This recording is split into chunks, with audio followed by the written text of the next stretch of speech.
వచ్చారు. దాంతోపాటు అక్కడ ఆర్థిక మంత్రి స్కాట్ బెసెంట్ ఆయన రియాక్ట్ అయ్యాడు. వీళ్ళందరూ ఏమంటున్నారు? కారు కూతలు కూస్తున్నారు. కారు కూతలు ఒకప్పుడంట 13% అంట, ఆ తర్వాత 16% చైనా పెంచుకుందంట. కానీ వీళ్ళిద్దరికన్నా అంటే చైనా కన్నా భారతే ఎక్కువగా దిగుమతి చేసుకుంటోంది రష్యా నుంచి. ఇది అక్కడ రష్యాకు దోహదపడుతోంది. అందుకే మేము టారిఫ్స్ వేస్తున్నామంటూ కూడా ఈ నేపథ్యంలో ప్రగల్భాలు పలుకుతున్న సందర్భం. ఇప్పుడు ఇదే అంశానికి సంబంధించి అమెరికా ఏమంటోంది ఒకసారి చూసే ప్రయత్నం చేద్దాం. ఆ తర్వాత ఈ డీటెయిల్గా మాట్లాడుకుందాం. The only reason Putin's in Alaska, he didn't come to see how Alaska was doing after he bought it. He came to Alaska because Trump threatened to put a 50% tariff on India for buying Russian oil and gas. What's the weakness of Russia? Almost all of their income comes from oil and gas sales. If we went after the customers of Russia and said you had to pick between the American economy and buying cheap Russian oil or gas, they would... Could you please control your noise? Mr. US? అంతే కదా, కొంచెం నోరు అదుపులో పెట్టుకుంటావా? పిచ్చి car కూతలు కూయడానికి సందర్భం కాదది. మీ వాడికి అదేదో కావాలంట, ఆ చాక్లెట్ ఏదో కావాలంటే కొనిసి ఇచ్చేయండి సరిపోతుంది.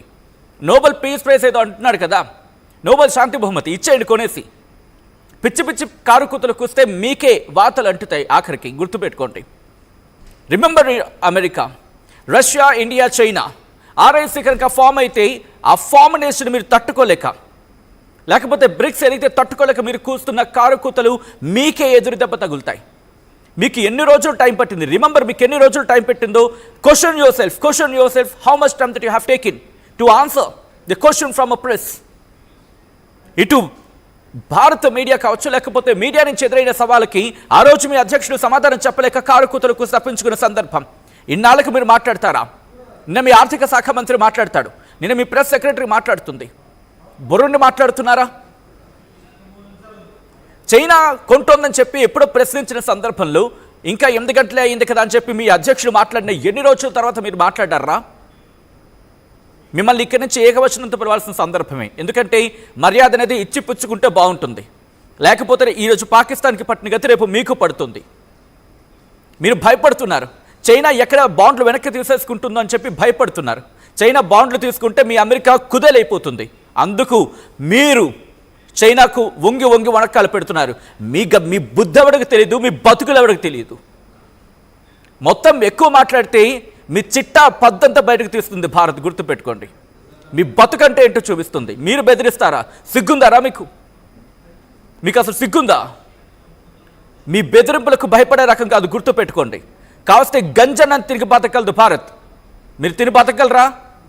ఆలోచించుకోండి. పిచ్చి కారు కూతలు కూస్తాయి. ఎందుకంటే మీరు నిన్నేమంటున్నారు?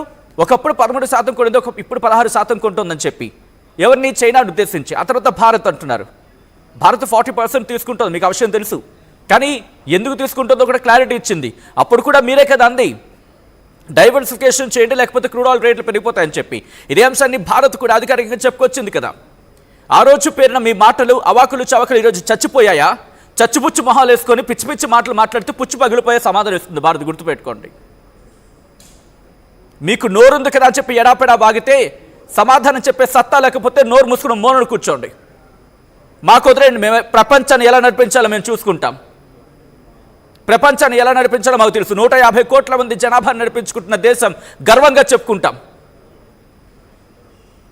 ఈ నేపథ్యంలో ఒక్కసారి మా ప్రతినిధి కళ్యాణ్ దగ్గరికి వెళ్ళే ప్రయత్నం చేస్తున్నాను. ఎందుకంటే వీళ్ళు కూస్తున్న కారు కూతలకు జరుగుతున్న వాస్తవాలకి డీటెయిల్గా మాట్లాడుకునే ప్రయత్నం చేద్దాం.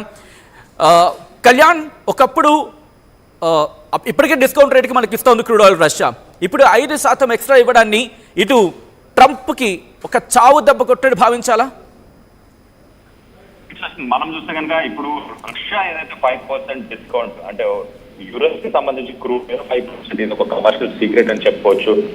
దాని ద్వారా మనకు వచ్చే బెనిఫిట్ ఏంటనేది ఒకసారి చూస్తే కనుక ప్రతి బ్యారెల్ పైన మనకు ఒక $3 రేటు తగ్గే అవకాశం ఉంది. దీంతో ఇండియన్ ఆయిల్ కార్పొరేషన్ ఐఓసి, దాంతోపాటు భారత్ పెట్రోలియం కార్పొరేషన్ BPCL ఏదైతే ఉందో ఈ రెండుకు సంబంధించి పర్చేసెస్ జూలైలో ఆపేశారు.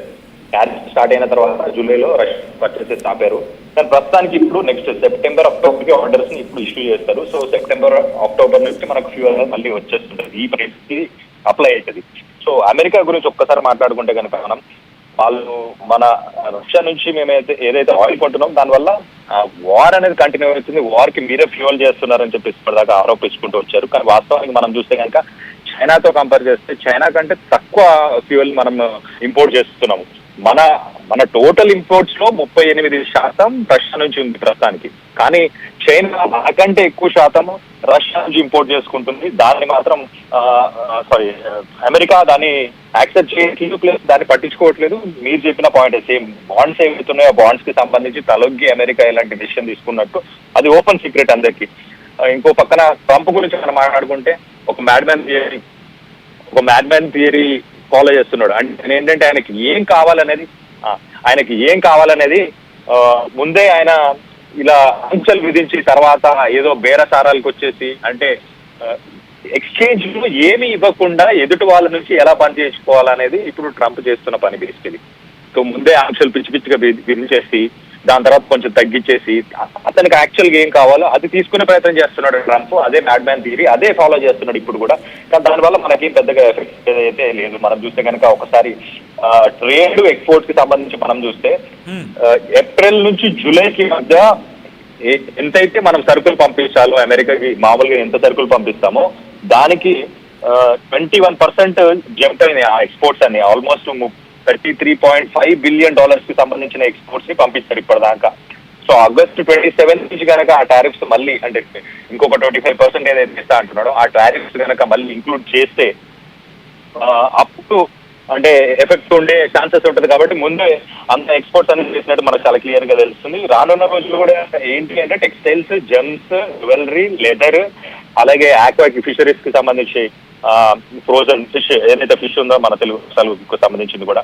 సో వీటి మీద ఎఫెక్ట్ పడుతుంది. ఆటో కాంపోనెంట్స్ మీద కొంచెం ఎఫెక్ట్ పడే అవకాశం ఉంది. ఇది ఓవరాల్ గా మనం చూస్తే కనుక రష్యాకి సంబంధించిన వాళ్ళు కూడా ఏం చెప్తున్నారు, డబుల్ స్టాండర్డ్స్ ని అమెరికా ట్రంప్ కానీ అమెరికా కానీ డబుల్ స్టాండర్డ్స్ ని చూపిస్తున్నారు.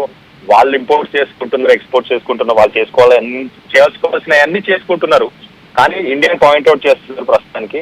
సో ఇది డబుల్ స్టాండర్డ్స్ అని చెప్పేసి రష్యాకి సంబంధించిన ఫారెన్ మినిస్ట్రీకి సంబంధించి కూడా ఈ స్టేట్మెంట్ వచ్చింది. ప్రస్తుతానికి మనం ఇంకొకసారి చూస్తే కనుక రష్యా నుంచే మనము చమురుని దిగుమతి చేసుకోవట్లేదు. 38% రష్యా నుంచి చేసుకుంటున్నాం, మిగతా 62% వేరే దేశాల నుంచి చేస్తున్నాం. మన పొటెన్షియల్ అంటే ఇంకా వేరే ఏ దేశాల నుంచి తీసుకోవచ్చు అన్న దృష్టిలో కూడా ప్రభుత్వం పనిచేస్తుంది. ఇరాక్, సౌదీ అరేబియా, అలాగే యునైటెడ్ అరబ్ ఎమిరేట్స్ నుంచి కూడా మనం ఇంకా చమురుని దిగుమతి చేసుకునేలాగా ప్లాన్ చేసుకుంటుంది గవర్నమెంట్. అయితే